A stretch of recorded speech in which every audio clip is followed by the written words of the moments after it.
سلام به همه، امیدوارم که حالتون خوب باشه، کیفتون کوک باشه، در حد مقدورات این وضع اوضاع حال دلتون خوب باشه. اینجا موشن دیاگرام وبینار آموزشی پورتفولیوی آنلاین برای طراحان. ساعت 7:01 عصر یا شب روز آدینه 27 تیر فکر میکنم 1404 قراره که اینجا راجع به پورتفولیوی آنلاین یا وبسایت مقداری صحبت بکنیم و یه چیزایی یاد بگیریم و از یه جایی به بعد شما اگه سوالی داشته باشید میتونید بپرسید. من تقریبا چند روز پیش، تقریبا یه هفته پیش یه استوری گذاشتم که توی اون وبسایت خودم رو، وبسایت رزومه یا شخصی خودم رو استوری کرده بودم و به این فکر کردم که میتونه جالب باشه اگه یه مقدار راجبش به صورت لایو اینستاگرامی صحبت بکنیم. بعد دیدم که حجم سوالات و تقاضاها خیلی زیاده، اضافه کردم که چقدر خوبه که اگر بریم توی گوگل میت و یه ذره سر و شکل آموزشی جدی‌تر بهش بدیم. ویدیوی این جلسه که الان داریم صحبت میکنیم داره ضبط میشه، من بعداً در کانال یوتیوب بارگذاری خواهم کرد، اما از یک نفر میخوام که این ویدیو رو ضبط بکنه. اگه الهام جیلان هستی توی کلاس به منوال کلاس قبلی، اگه میتونی ضبط رو انجام بده به علاوه خودم که در واقع خیالمون کاملا راحت میشه. خب برای اینکه شروع بکنیم فرصتی نداریم برای معرفی و سلام علیکم آشنایی. فقط ازتون میخوام که اینجا توی قسمت چت لاین این گوشه گوگل میت اسم و فامیل خودتون رو فقط بنویسید که من یه دور بخونم بدونم الان کیا هستن اینجا کیا نیستن.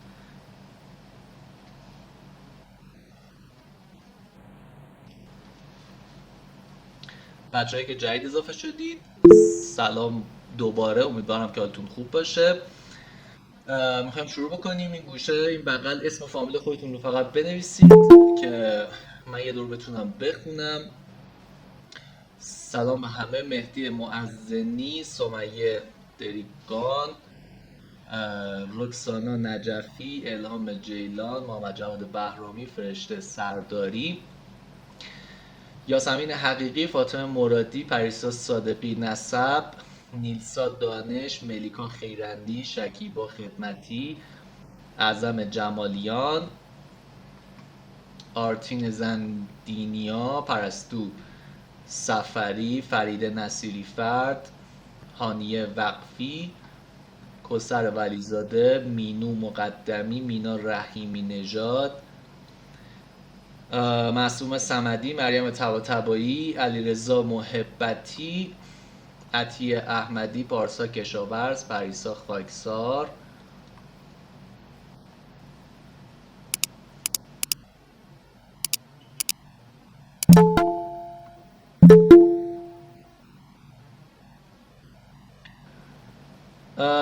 بله کلاس ضبط میشه. بچه‌ای که جدید اضافه شدن کلاس که نیست، در واقع گپ و گفت آنلاین گوگل میتیه راجع به وبینار، راجع به در واقع پورتفولیوی آنلاین.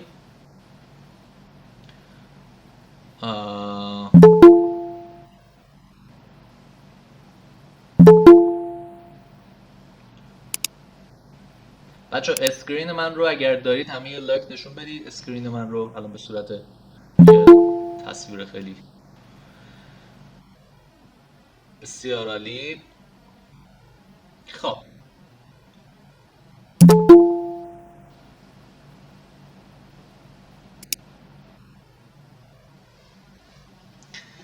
چیزی که میخوایم راجع بهش صحبت بکنیم در واقع 30 دقیقه 30-40 دقیقه بحث پورتفولیوی آنلاین. حالا این اسم یا یه جورایی اسم من در آورده بود که بتونه اون حق مطلب رو در خصوص وبسایت های رزومه‌ای یا پورتفولیوی آنلاین بتونه ادا بکنه برای طراحان و افرادی که دارن کارهای مربوط به هنر انجام میدن. خب برای که بتونیم وارد بحث بشیم و شروع بکنیم، میخوام خودم رو بهتون معرفی بکنم. من محمد رضا محمودی هستم، اینم عکسم اینجا، منتور، و قراره که اینجا با هم دیگه حرف بزنیم. خب شما اینجا براتون سوال پیش میاد که اوکی آقای فلانی، ما فهمیدیم تو اسمت چیه، نقشت چیه، عکست هم دیدیم، اما نیاز داریم که در مورد تو بیشتر بدونیم.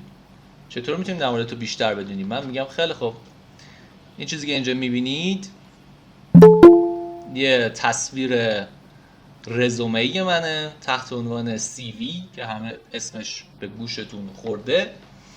اومدم توش چیکار کردم؟ اسم خودم رو نوشتم، تاریخ تولد خودم رو نوشتم، اهل کجا زندگی میکنم، تجربیاتم چی بوده، کجاها کار کردم، کجا دارم الان کار میکنم، نمیدونم چه مهارت‌های بلدم، چه نرم افزارهای بلدم، چه زبانهای خارجی بلدم، و در نهایت هم اومدم نوشتم که پولهای ارتباطی که میتونید با من ارتباط برقرار بکنید از طریق مثلا فلان شماره، فلان آیدی تلگرام، فلان اینستاگرام و غیره هستش.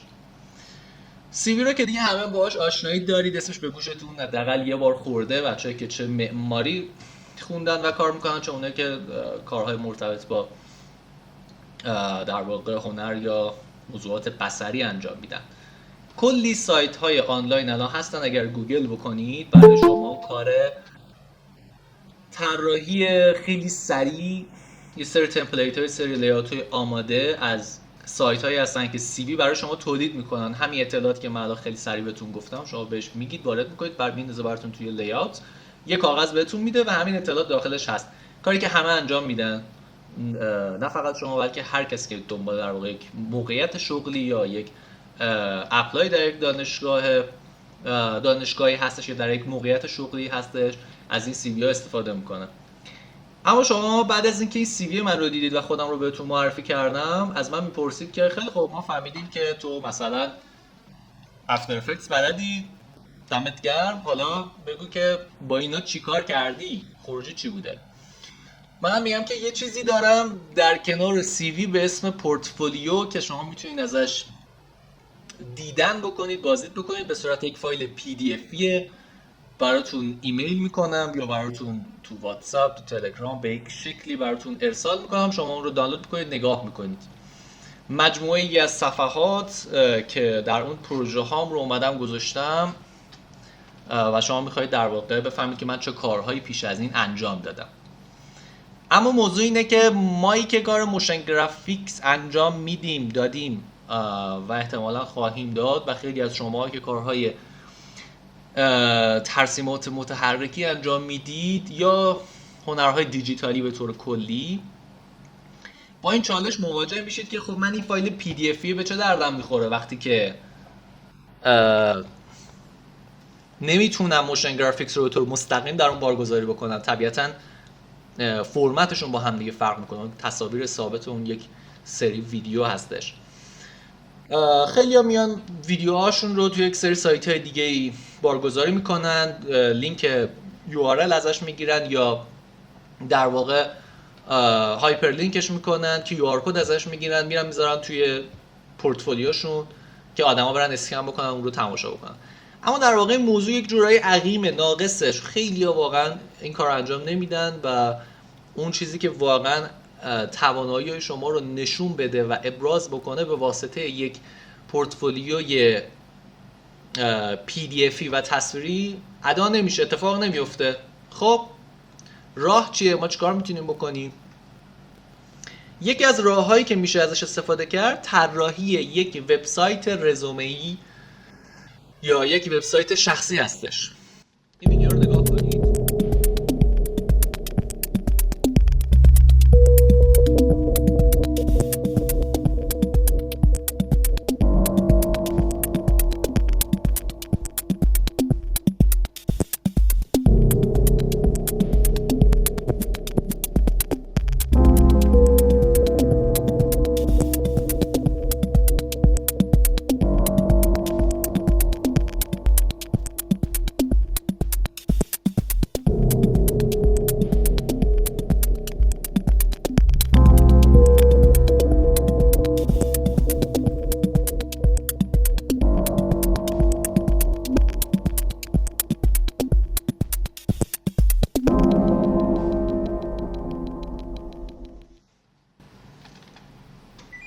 یه ویدیوی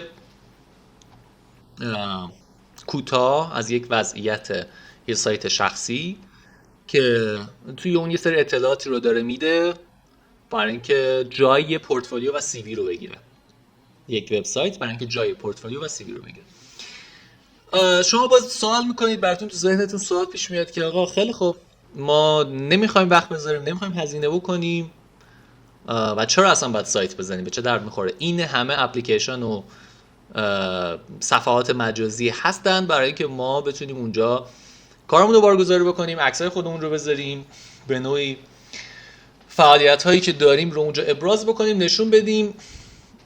اینستاگرام، نمیدونم یوتیوب، توییتر سابق، نمیدونم آرت استیشن و کلی پلتفرم دیگه که اینجا دارید آیکوناشو میبینید، این کار رو پیش از این برای ما انجام دادن و خواهند داد. خیلی از ما هم استفاده کردیم، نتیجه هم گرفتیم.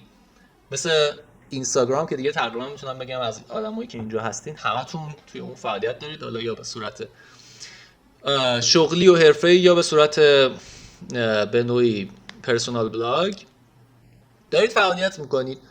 اینجا مثلا هست یه صفحه اینستاگرام، مثلا اینجا تمام کارهایی که من انجام دادم و دارم میدم توی حوزه‌های مختلف، هر از چنگایی تصمیم میگیرم منتشرشون بکنم، پستشون بکنم، استوریشون بکنم، از چیزایی که یکم شخصی به نظر میاد، از چیزایی که یکم بیزینسی و کاری به نظر میاد، از چیزایی که یکم بتونه یک کاراکتری از خودش رو معرفی بکنه، میتونه در اینستاگرام جای بگیره. اما موضوع اینه که آیا تمام اون ابعادی که ما دوست داریم که به عنوان یک کاراکتری که یه چیزایی بلده یا به یه چیزایی فکر میکنه، آیا میتونه همه اون ابعاد رو ابراز بکنه و با مخاطب نشون بده؟ پاسخ اینه که نه. چرا آقا؟ برامون عجیبه، ممکنه؟ بله، به خاطر اینکه شما در تمام این صفحات مجازی، در تمام این اپلیکیشن ها، در حقیقت تحت لوا و در چهارچوب چیزی از اونها قرار میگیرید به نام الگوریتماشون.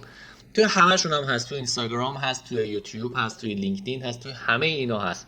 شما ناچارن نمیتونید مثلا چیزی غیر از نمیدونم پست اسلایدی، ریل یا مثلا لایو بذارید، یا مثلا اگر تصویر بذارید بازخورد کمتری میگیرید تا اینکه مثلا ویدیو بذارید. اگه ابعاد کارتون 19 20 در 80 عمودی، ابعاد ریل اینستاگرامی نباشه، بازخوردتون کمتره. اگه محتواتون شاد و شنگول و رنگی پنگی و غیر قنبیله نباشه، احتمال اینکه بره تو اکسپلور خیلی کمه. اگر که هر از چندگاهی محتوایی رو منتشر نکنید یا تولید محتوایی انجام ندید، کم کم اینستاگرام میندازتتون دور و یکم بی‌معرفت میشه. بنابراین شما ناچارن بنده اونید، یعنی هر چی اون بگه باید انجام بدید. برای همه اپلیکیشن هم همینه، استثنایی هم در اون وجود نداره. به علاوه خیلی از جاهایی هستن در اطراف ما، کلی سایت و پلتفرم و فضاهای کاری جدی برای معمارا، برای هنرمندا، برای دیزاینرها، که شما برای اینکه کاراتون رو اونجا ابراز بکنید یا خودتون رو نشون بدید یا کاراتون بخواید دیده بشه، نمیتونید. برای اینکه وقتی که کارتون رو اونجا میخواید آپلود بکنید، مثلا کارت رو در واقع آپلود کردی، داره پیشنهاد میده، بعد پایینش میگه که خب یه لینکی از خودت بده که تو رو با ما بیشتر معرفی بکنه، بعد تو بری مثلا اینستاگرام تو بذاری، بعد تو اینستاگرامت عکس گذاشتی مثلا مهمونی پنجشنبه شب با رفقا، بعد مثلا عکس بغلیش پروژه رو آپلود کردی. اون کسی که در واقع این رو میخواد ببینه و قضاوت بکنه نمیتونه شخصیت جدی در کار شما از شما دریافت بکنه. احساس میکنه که هستی، حالا بالاخره یه کارایی هم هر از گاهی انجام میدی ولی انگار خیلی جدی نیستی. کلی سایت و پلتفرم هستن که دارن کارهای این هنرمندا و معمارا و آرتیستا رو دارن دریافت میکنن و منتشر میکنن، مثل آرکدیلی، مثل دیزاین بوم، مثل دیزاین میلک، مثل دزین، مثل خیلی سایت دیگه که دارن این کار رو انجام میدن و همشون زمانی که شما دارید کارتون رو میفرستید براشون، پایینش یه جایی داره که یه لینکی از شما دریافت میکنه. اون لینک بهترین جایی که شما میتونید لینک وبسایت شخصی یا رزومه خودتون رو بگذارید. طبیعتا جایی نداره که آپلود بکنید مثلا پی دی اف پورتفولیوتون رو. بعد خب شما در واقع موضوع اینه که هر روز در حال کار انجام دادنید، هر روز داره کارهای جدید تولید میکنید، هر روز هر لحظه و هر ثانیه داره ایده های جدید به ذهنتون میاد و چیزهای جدید داره تولید میکنید. بنابراین نمیتونید مثلا یه چیزی که الان طراحی کرد به عنوان یک پی دی اف بفرستید برای دزین، بعد بگید که مثلا بیا کارو من منتشر کن، بعد اون بیاد قضاوت بکنه، بعد ماه آینده کلی کار جدید داری ولی دیگه نیست تو پی دی اف و اون اینستاگرام تو رو نگاه نمیکنه و اون چه میدونم مثلا آرت استیشن تو رو نگاه نمیکنه. نه که نگاه نکنن، نگاه میکنن، ولی یک چیز دیگری باید باشه که همه اینها رو بیاد دور هم دیگه جمع بکنه در حالت ایدئال و در حالت ارزشمند خودش. مضافه بر این که اگر شما قصد در واقع ایجاد یک فصل جدیدی در شغل خودتون، در ذهن خودتون، در تفکر خودتون داشته باشی، طبیعتا خیلی وقتا این ایده به ذهنتون میرسه که بتونید به یک فضای دیگری، به یک کشور دیگری، به یک دانشگاه دیگری مهاجرت بکنید و به شکل یا تحصیلی یا در واقع خود اشتغالی تحت لفظی برید خودتون رو جا نشون بدید، ابراز بکنید، کارهایی که تو ایران انجام دادید اونجا ادامه بدید یا توسعهش بدید. کلی کشور هستن الان در دنیا، کشورهای پیشرفته که آغوش گرمشون به روی شما بازه برای اینکه تشریف ببرید اونجا، کارتون رو ران بکنید، نمیدونم نمایشگاه دیجیتالی بذارید، کتابی چاپ بکنید، کار ارزشمندی انجام بدید، شغل ایجاد بکنید، پول خودتون رو در بیارید، پول برای دیگران بتونید در بیارید. کشورهای مختلفی مثلا از امریکا گرفته تا کشورهای اروپایی، کانادا، انگلیس و همه اینها شرایطی دارن برای اینکه بخوان جذب انجام بدن و یکی از مهمترین پارامتراشون جدایی از تمام در واقع ریکام هایی که لازم دارید و تمام در واقع ایندورسمنت هایی که باید دریافت بکنید، لازم دارید که نهایتاً یک وبسایت شخصی و رزومه داشته باشین که همه این کارهایی که توی ایران انجام دادید رو اونجا نشون بدید و بعدم وقتی مثلا یه نفر میره اونور بتونه همزمان اینها رو در لحظه به صورت آنلاین ادامه بده، آپلود بکنه و توسعهش بده. خب این با اینستاگرام و این چیزا اتفاق نمیفته. آقا ما فهمیدیم چی داری میگی، خیلی هم جالب اینی که داری میگی. خب یه ذره برامون بیشتر توضیح بده، بگو ببینیم کیا چیکار کردن، ما یه ذره بشناسیمشون، این آدمای دیگه‌ای که در جاهای مختلف دنیا از ایران تا خارجی‌ها یه کاری اگر کردن ما ببینیم. بله اوکی، چند نفر میخوام بهتون معرفی بکنم. اولیش یه آدم عجیبیه به اسم نیکولاس نیومن که یک دیزاینریه که با در واقع به قولی هوش مصنوعی کار میکنه. خیلی از کاراش، این تصویری که دارید می‌بینید تصویر وبسایتشه، همش همینه، یه صفحه سفید اسمش اون بالا نوشته و همون اول اومده میگه که من یک طراح محصول هستم در شرکت بزرگ نوشن، که اینجا من سایتشون رو این بالا گذاشتم. حالا این سایت آقای نیکولاس نیومن، چند تا لینک اینجا گذاشته، سایت نوشن رو گذاشته. الان هم گفته که آقا مثلا کجا هست و چقدر آدم هایی هستن که باشون سر و کار دارن و به نوعی خیلی زرزینبل اضافه نکرده برای اینکه بخواد سایت خودش رو توسعه بده. آدمای دیگه هم هستن که این کار رو انجام میدن، ولی این به همین موضوع اکتفا کرده و بیشتر داستان رو برده توی پلتفرم های دیگهش مثل لینکدین و اینستاگرام و غیره. نمونه عجیبی بود. آیا همشون همینقدر دیوونن؟ همشون مثلا یه صفحه سفید میذارن؟ نه، همشون اینجوری نیستن. بعضیاشون هم یکم به قولی کلاسیک ترند، یه ذره معمولی تر کار میکنن، مثل ماریا النا والدس پوزادا، یک عکاس که سایتش یه سایت ترتمیز خیلی شسته رفته است، اسمش اومده این بالا گذاشته که در واقع همون هوم پیج هم هستش. پروژه‌اشو از دونه به دونه اومده گذاشته، عنوانش هم از یک فونت مشخصی استفاده کرده، یه در واقع کاوری داره در مورد خودش اینجا میتونید بخونید کارش که الان تو همین صفحه بوده، نمایشگاهی که داره برگزار کرده یا داره برگزار میکنه. سی ویشو اومده اینجا دیگه گذاشته که دیگه مثلا میتونید دانلود بکنید، اینستاگرامش، ایمیلش. کما اینکه خود سایتش هم اینجا هست. به همین صورت اومده تمام کاراشو آپلود کرده. مثلا ما یکیش کلیک میکنیم بریم داخلش ببینیم چی گذاشته این آرتیست. اطلاعات پروژهش رو گذاشته، با چه دوربینی اومده عکاسی کرده، خروجیش چطور بوده، یه کالکشن در واقع. میبینی که خیلی تر و تمیز، فواصل بین همه عکس ها رعایت شده، یک اندازه است، خود عکس ها هم یک اندازه است، گویی که همشون انگار که یک فیلتر مشخصی روشه، یک کانسپت مشخصی رو داره دنبال میکنه و یک کمی هم رنگ و بوی معاصر داره. به این صورت. خب پس این شکلی هم سایت میسازن. بله میسازن. بعدی رو دیگه شاید خیلیاتون بشناسین، آقای اران مندل، موشن آرتیست و دیزاینر که توی اینستاگرام، توی خیلی از پلتفرم های NFT خیلی فعاله، خیلی از کاراشو میفروشه. رنگ و بو و حال هوای خاصی هم داره کاراش. سایتش هم هست، یعنی اگر این بابا رو گوگل کنید خیلی از سایت در موردش حالا یا باش مصاحبه داشتن یا کارشو منتشر کردن، ولی سایت خودش هم داره که توی سایت خودش اومده کارش اینجا گذاشته. فقط کارش هم اومده با فرمت گیف هم بارگذاری کرده برای اینکه شما بتونید همزمان کار متحرکش رو ببینید و خب به نظر خیلی جینگل وینگل و بامزه میاد. از لیاتش و از حال و هواش هم میاد، مشخصه که در واقع این حال و هوا رو داره. کارش هم اومده دسته‌بندی کرده، اونایی که موشنه از مثلا اونایی که تصویرسازی صرفه تفکیکش کرده که اینجا کارش اینجا مثلا میتونید ببینید. توی اینستاگرام هم خیلی از کاراش هست، توی کالکشن های معروفش، روی فیلم ها، روی آرت ورک ها.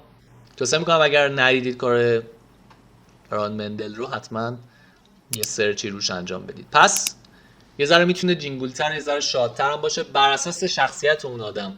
یعنی اگر اران مندل کاراش یکم فانه، یکم طنزه یا بعضا اروتیکه، یکم اون وبسایتش حال و هواش هم باز در طول همون شخصیتشه. آیا همشون آقا خارجی هن؟ نه خیر، ایرانی هم داریم، مثل کامروز آرام که یک ایرانی شیرازیه که البته در نیویورک زندگی میکنه، فکر میکنم امریکاست، نیویورکش رو مطمئن نیستم.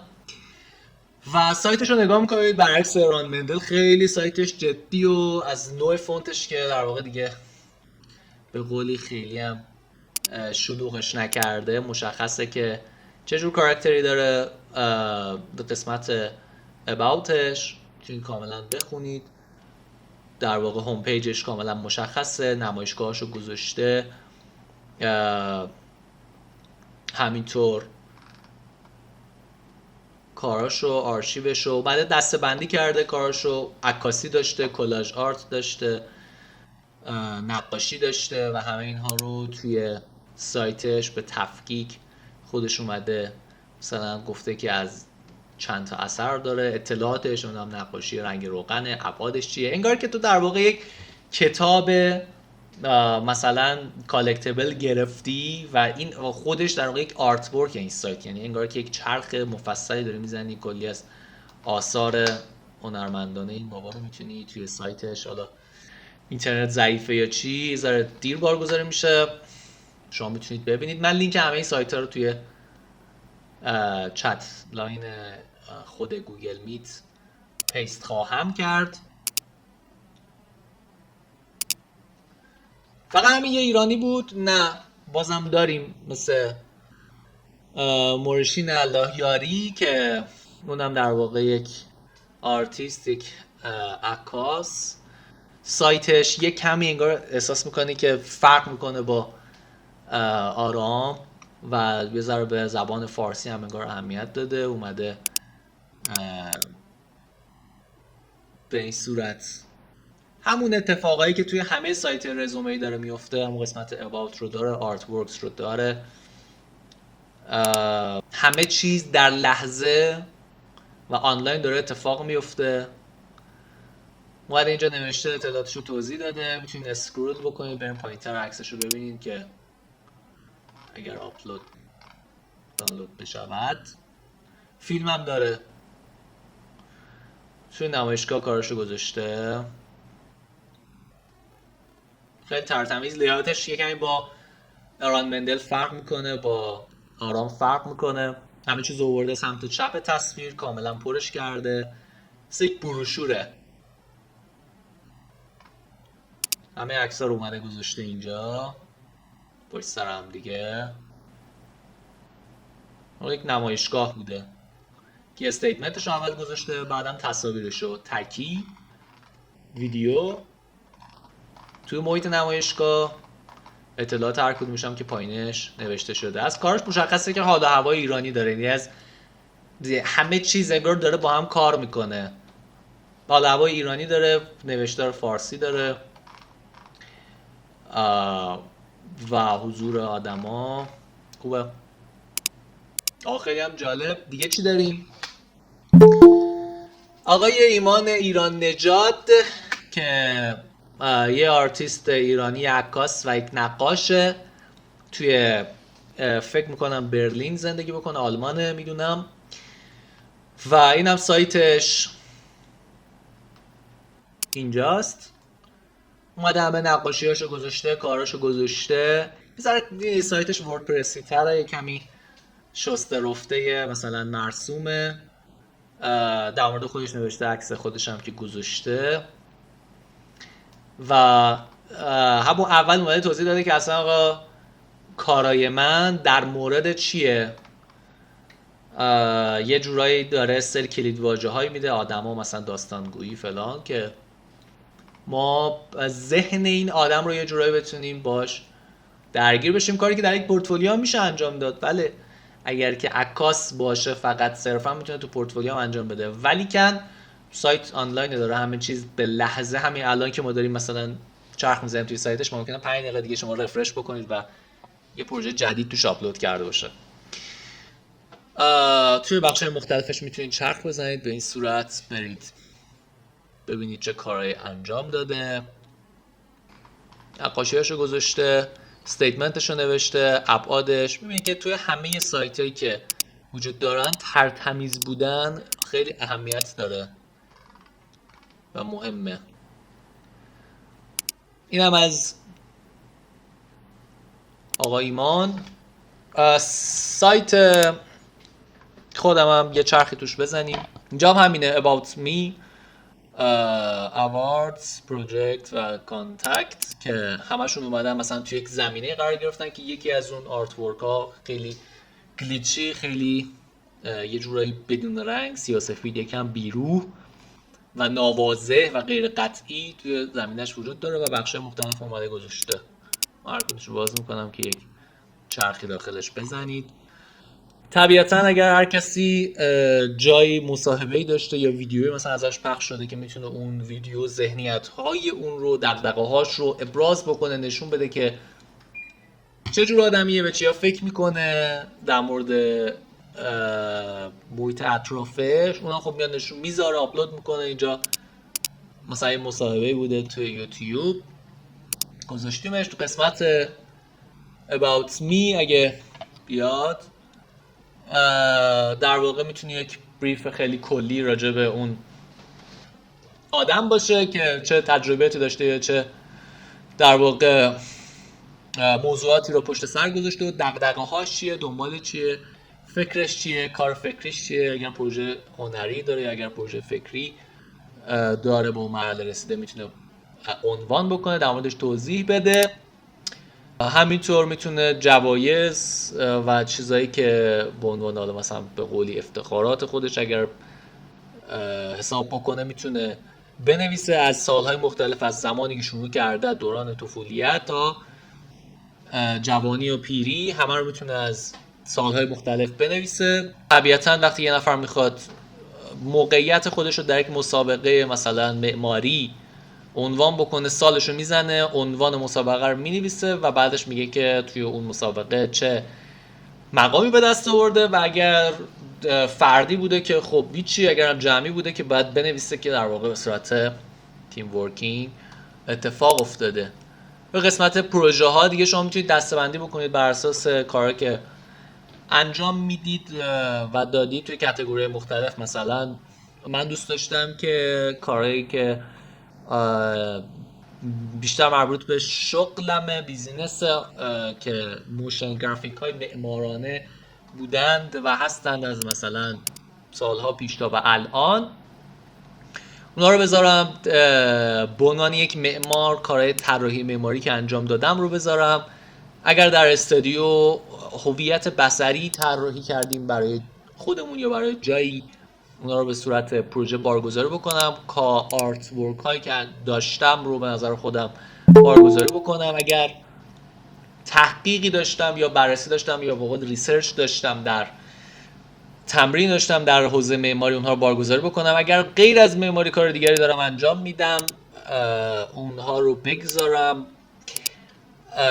در واقع حوزه آموزش رو عنوان بکنم و خود موشن دیزاین که اینجا مثلا همه پروژه های موشن گرافیک های معمارانه رو من اینجا گذاشتم. اگر آپلود دانلود بشود، اینترنت یاری بده، از زمانهای مختلف گذاشتیم. مثلا اینجا من یکشو باز میکنم که در واقع لینک مستقیمی بوده که مثلا تماشا بکنید از توی یوتیوب.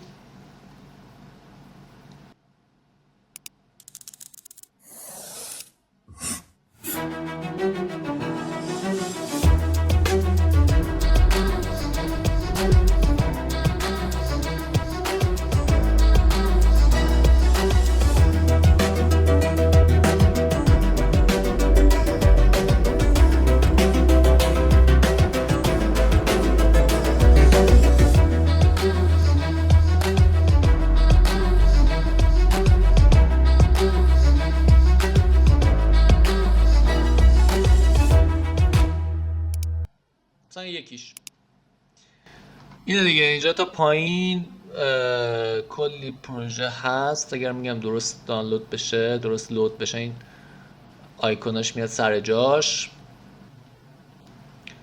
کام حدود 70-80 تا پروژه است. قسمت طراحی معماری همینطور هر تعدادی که هست میتونه در واقع چیدمانش بر اساس تاریخ طراحی باشه، میتونه بر اساس دل بخواهی خودتون باشه. یا مثلا هویت بصری جایزه شیراز بوده، موشن دیاگرام بوده، استودیو بوها بوده، مجله این بوده. مثلا مهندسی مشاور پلشیر کلابریتس بوده، در واقع هویت بصریش رو استودیو صفار طراحی کرده. ما موشن دیزاینش رو که در دایره هویت بصری بود طراحی کردیم. همینطور فستیوال معماری و مردم. آرت ورک ها همینطور تمام کارهایی که با هم دیگه مثلا توی یک کانسپت فکری هستن در کنار هم دیگه قرار گرفتن.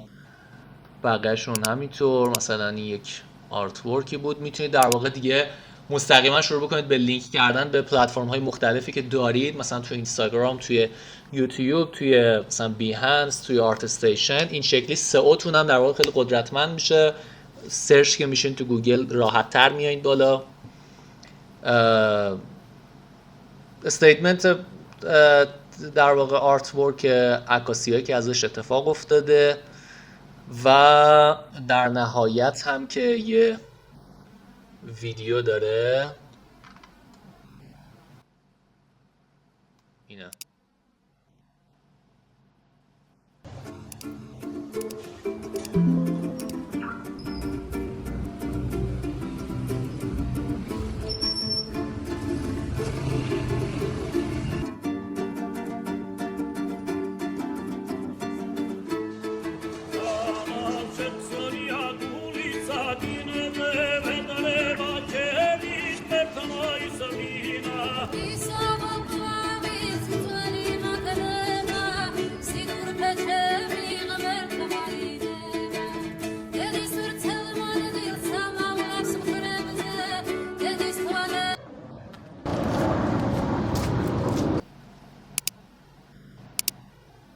قسمت آرشیتکتورال ریسرچ که اصلا تو شماره مجله این بوده و این گرافیک هایی که یا به اون ارتباط پیدا میکنن یا نه.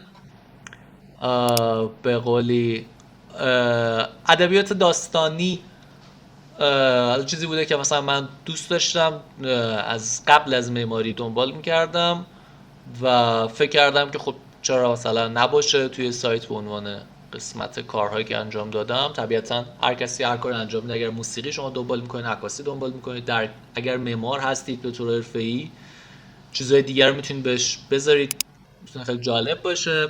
خود در واقع موشن دیاگرام، نمایشگاهی که برگزار کردیم، ایونت هایی که داشتیم، کلاس ها، فصل 1 فصل 2 موشن، تمارین بای دیفالت که وجود داشت که روش در واقع آموزش اتفاق افتاد، و موشن دیزاین والا در حوزه تبلیغات یا مثلا همکاریایی که داشتیم با جای مختلف.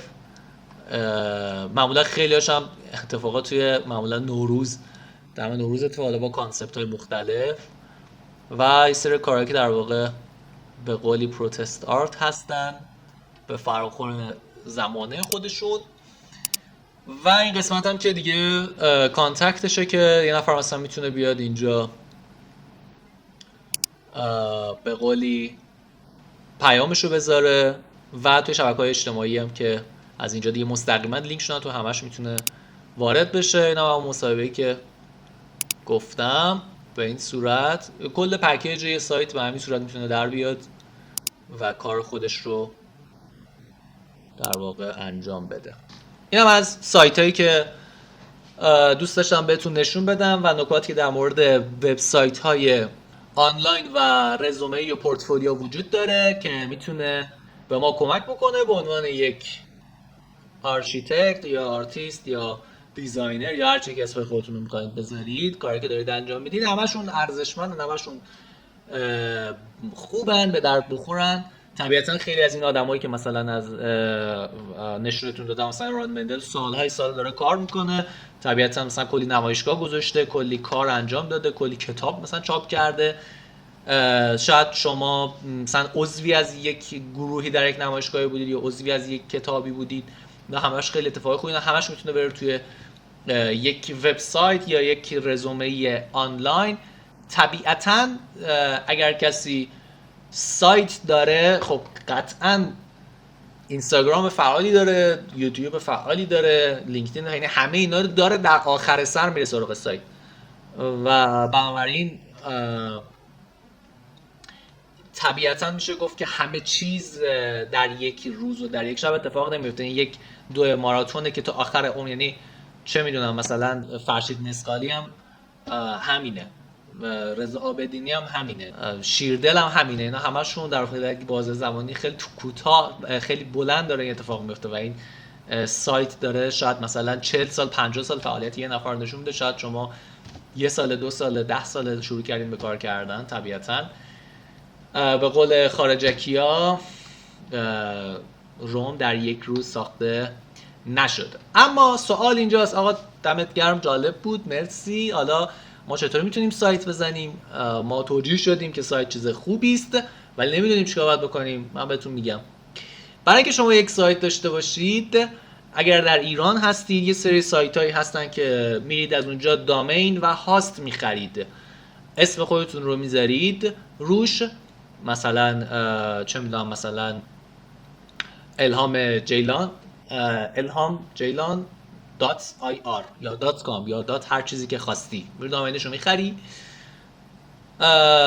و هاستش هم همینطور که اون در واقع استوریج اون رو شکل میده. به قولی ایران سرور هست، مثلا پارسپک هست تو ایرانیا، یه هزینه پرداخت میکنه، بستگی به این داره که چه دامینی بگیریم. مثلا بعضی دامینا گرونتره، مثلا من یادم mrm.com رو میخواستم بگیرم مثلا 4-5 سال پیش 50 میلیون بود سالی چیزش هاست و دامینش، یه رقم خیلی عجیب و غریبه. دامین هم که هر سال شما تمدید بکنه و اگر پولشو ندید آزاد میشه، یه نفر دیگه میتونه بعد از این مدتی ورش داره. این یک برندینگ مادام العمری نیست، بعد هزینه‌شو پرداخت بکنید، رایگان نیست. اگر هم که توی کشور دیگه هستین، ایران نیستید که خوش به حالتون، سری سایت دیگه هست مثل گوددی، مثل بلوش هاست، اینا میتونید برید هم دامین بگیرید هم هاست بگیرید و سایتتون رو راه بندازید. و در نهایت بهتون پیشنهاد میکنم که از سایت motiondiagram.com یا .ir اگر که از بچهای موشن دیاگرام نیستید و نبودید تا الان، اطلاعات زیادی ندارید، دیدن بکنید. کلاس‌ها موشن دیاگرام 1 و 2، موشن دیزاین، معماری نویسی، پوسترانه، دیاگرام، مجله این و آرشیو جی بی، چیزاییه که میتونه براتون جالب توجه باشه و به دردتون بخوره. خیلی هم خوب. اگر که الان 7:46 دقیقه تا 8 هر سوالی دارید یا هر موضوعی یا هر بحثی میخواید مطرح بکنید، من شنوا هستم و به موضوعات شما پاسخ میدهم. یه لایک نشون بدید اول ببینم کامل موضوع براتون دریافت شده.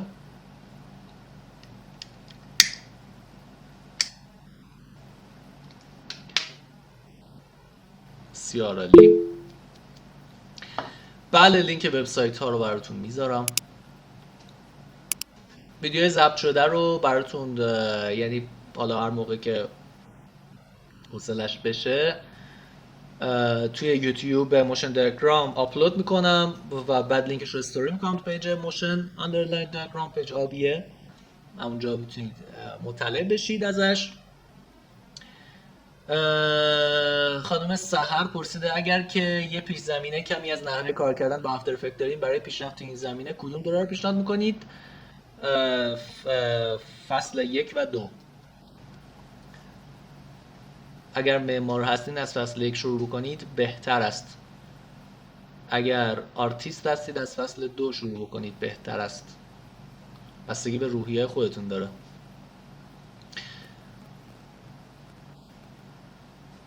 خواهش میکنم. بقیه اگه در مورد چیزایی که الان گفتم، در مورد وبسایت هر سوالی دارید الان بپرسید که رفتیم. راکسان گفته ممنون، خسته نباشید. مرسی، شما خسته نباشید. سحر شما خسته نباشید. شکیبا پرسیده پلتفرمایی که رایگان میتونیم وبسایت بسازیم وجود ندارن یعنی؟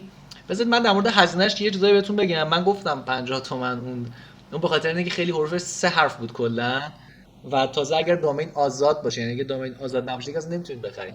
اگر آزاد باشه میتونید خریداری بکنید و هزینه‌اش هم اونقدر زیاد نیست. داتایار خیلی ارزونه بچه‌ها. داتایار مال ایرانه و ارزونه، برای شروع میتونه خیلی خوب باشه.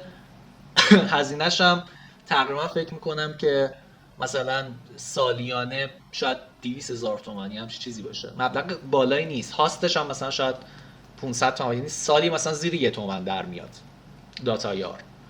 ولی اگر بخواید دات کامش رو مثلا دات نتش و دات اورج این داشتن بگیرین خب طبیعتا گرونتر میشه. دات کام گرونتر از داتایاره. داتایار از همه ارزون تره. هاست هم بستگی داره که مثلا چقدر بگیرین، 1 ترا بگیرین، 2 ترا بگیرین که عذرخواهی میکنم 1 گیگ و 2 گیگ هم چیزی. حالا دقیقا توی ایران سرور میتونید برید ببینید. اون هم همینطور، مثلا اونم شاید سالیانه هم 1 تومانی باشه. پلتفرم رایگانی هم حقیقت الان چیزی به ذهنم نمیاد. شاید باشه، شاید هم نباشه. ولی موضوع اینه که نهایتا هر چیزی که دارید باید وصل بشه به سئو گوگل که قابلیت سرچ پیدا بکنه. یعنی یه نفر وقتی مثلا سرچ میکنه موشن دیاگرام به فارسی و انگلیسی کارتون بیاد بالا. یا مثلا اگر اسم خودتون رو سرچ میکنه یا اگر مثلا یه پروژه خاصی داشتید اون پروژه رو اگر سرچ میکنه اون ویدیو یا اون پروژه تصویرش براتون بیاد بالا. خانم فرشته پرسید اگر پسوند آی آر باشه از خارج کشور هم به راحتی قابل دیدن هست؟ بله، ولی خب با وضعیت ایران دیگه میدونید دیگه داستان داریم. مشقت‌های خاص خودشو داره. مثلا ما سایت موشن دیاگرام تو 12 روز بالا نمی اومد با اینکه داتایارش هم ما داشتیم، ولی تا کلی مثلا تیکت زدیم به ایران سرور مثلا آزاد شد. ولی واقعا داستان داره متاسفانه.